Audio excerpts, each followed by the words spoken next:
Fashion week లో తారలు తలకుమన్నారు. Bollywood hero Govinda తన కుమార్తె నర్మదతో కలిసి ర్యాంప్ వాక్ చేయగా మరో ఆర్టిస్ట్ ఇర్ఫాన్ ఖాన్ కూడా మోడల్స్ తో జత కట్టారు.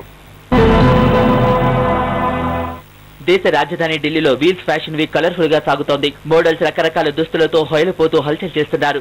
మరోవైపు రోజుకో తార ర్యాంప్ పై తలుకున మెరుస్తోంది. నిన్న బిపాత మాధవన్లు క్యాట్ వాక్ చేస్తే ఈ రోజు హీరో గోవింద అతని కుమార్తె నర్మదలు ప్రత్యేక ఆకర్షణగా నిలిచారు. కాసేపయ్యాక మరొక ఆర్టిస్ట్ ఇర్ఫాన్ ఖాన్ కూడా డిజైనర్ వేర్ లో ర్యాంప్ మీదకొచ్చారు. మొత్తం మీద మోడల్స్ తో పాటు ర్యాంప్ మీద అప్పుడప్పుడైనా కనిపిస్తున్న తారలు ప్రేక్షకులను మరింత ఆకట్టుకుంటున్నారు. ఇప్పుడు బ్రేక్ తీసుకుందాం. బ్రేక్ తర్వాత న్యూస్ వాచ్ ప్రసారం అవుతుంది. చూస్తూనే ఉండండి TV9.